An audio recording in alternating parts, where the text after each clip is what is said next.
మరో breaking news చూస్తున్నాం. Kadapa corporation సర్వసభ్య సమావేశం రసాభసగా మారింది. 49వ డివిజన్లలో పెన్షన్ల పంపిణీకి తనను పిలవలేదని కార్పొరేటర్ ఉమాదేవి ఆరోపించారు. ఉమాదేవికి ఎమ్మెల్యే మాధవిరెడ్డి ఘాటు సమాధానం ఇచ్చారు. ఊరు నీ పేరు మీద రాయించుకున్నావా అంటూ ఎమ్మెల్యే కార్పొరేటర్ను ప్రశ్నించారు. 50 డివిజన్ల కార్పొరేటర్లలో మీరు ఒకరంటూ ఎద్దేవా చేశారు. ప్రభుత్వ కార్యక్రమానికి ఎవరైనా రావచ్చన్నారు ఎమ్మెల్యే. దీంతో సర్వసభ్య సమావేశంలో ఇరువురి మధ్య వాగ్వాదం నెలకొంది. పంపిణీ రోజు మరి మా అడ్మిన్ గారు మాకు ఇన్ఫార్మ్ చేయలేదక మీరు వచ్చి నా 49వ డివిజన్లో పెన్షన్ పంపిణీ చేసినారు, చాలా సంతోషం. అయితే ఒక కార్పొరేటర్గా నేను కూడా కష్టపడి ఆ డివిజన్లో గెలిచాను, ఆ విషయం మీకు కూడా తెలుసు. మీరు ఈ రోజు ఎంత కష్టపడినారో అదేలాగే మేము కూడా కష్టపడి ఆ డివిజన్లో గెలిచాం అక్క. మరి మాకెందుకు ఇన్ఫార్మ్ చేయలేదు? పెన్షన్లు పంచేటప్పుడు కార్పొరేటర్కి మరి చెప్పారా? నేను మా అడ్మిన్ గారిని ఇదే అడిగినాను, వెంకటేష్ గారిని. 47తో పాటు మీరు కూడా లాస్ట్ 7 మాత్రమే, అర్థమైందా? సో కాబట్టి మీకు ఏ విధమైన ప్రభుత్వ కార్యక్రమాల్లో పాల్గొనాలనుకుంటే మీరు వాలంటరీకి వచ్చి పాల్గొనండి. దానికి మీకు కిరీటం పెట్టేసి డబ్బులు డబ్బాలు వాయించుకొని మనం తీసుకొచ్చేది ఏమి ఉండదు. మీకు ఇంట్రెస్ట్ ఉంటే ప్రజల మీద మీరు వచ్చి పార్టిసిపేట్ చేస్తారు, అంతే. రెస్ట్ ఆఫ్ ద పీపుల్ ఎవరికి ఇంట్రెస్ట్ ఉంటే వాళ్ళు పార్టిసిపేట్ చేస్తారు. అదొక డిసిషన్ తీసుకోవడం జరిగింది. ఆ డిసిషన్ ప్రకారం ముందుకు వెళ్ళినాము, అంతేనా? పెన్షన్ల పంపిణీ రోజు మరి మా అడ్మిన్ గారు మాకు ఇన్ఫార్మ్ చేయలేదక మీరు వచ్చి కడప కార్పొరేషన్ సర్వసభ్య సమావేశం రసబసపై మరింత సమాచారం మా ప్రతినిధి శ్రీకాంత్ ఫోన్ అందిస్తారు.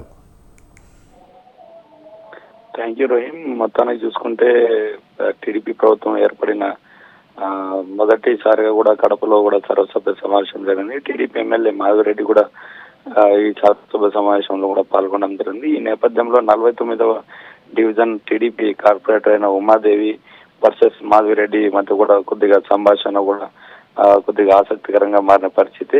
ఈ మధ్య జరిగిన పింఛన్ల పంపిణీకి కూడా స్థానిక కార్పొరేటర్ ఉన్న తనను పిలవలేదని చెప్పేసి ఉమాదేవి కూడా ఎమ్మెల్యేను అడగడంతో ఒకసారిగా ఎమ్మెల్యే కూడా ఘాటుగా స్పందించారని చెప్పొచ్చు.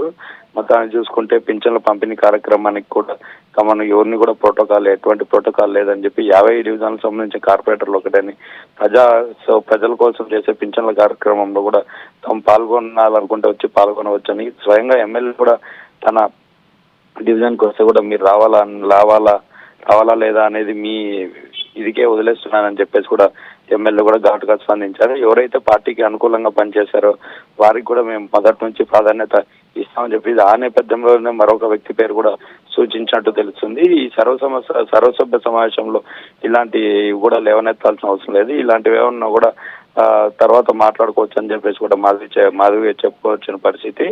మొత్తాన్ని చూసుకుంటే అలంకాన్పల్లిలో కూడా కార్పొరేటర్ మాత్రమే మీరని చెప్పేసి అలంకాన్పల్లి మీకు రాసి ఇవ్వలేదని చెప్పేసి కూడా ఎమ్మెల్యే కూడా ఉమాదేవిపై కూడా ఘాటుగా స్పందించిన నేపథ్యంలో ఒకసారి కూడా తొలి సర్వసభ్య సమావేశంలో కూడా రసాబసగా కూడా మారిన పరిస్థితి అయితే కనిపించింది. ఇటు TDP corporator versus TDP MLA మధ్య కూడా ఈ సంభాషణ కూడా కొనసాగింది. తొలి సర్వసభ్య సమావేశంలో ఇటు కమలాపురం ఎమ్మెల్యే ఇటు కడప ఎమ్మెల్యే కూడా పాల్గొనడంతో ఇక్కడ గతంలో జరిగిన ఏదైతే కార్యక్రమాలు ఉన్నాయి, ఏదైతే ఫండ్స్ రిలీజ్ చేశారో దాని మీద కూడా మొత్తం కూడా అంతా కూడా డిస్కషన్ జరిగిన పరిస్థితి. ఎవరైతే నిధులు కూడా పక్కదారి మళ్లించారో వారిపైన కూడా ఖచ్చితంగా దీనిపైన చట్టపరమైన చర్యలు తీసుకుంటామని చెప్పేసి కూడా కడప ఎమ్మెల్యే మాధవిరెడ్డి కూడా చెప్పుకోవాల్సింది. ఈ రోజు అయితే సర్వసభ్య సమావేశంలో కార్పొరేటర్ ఉమాదేవి వర్సెస్ మాధవిరెడ్డిగా కొనసాగిందనే చెప్పుకోవచ్చు. Rahim, thank you for updates.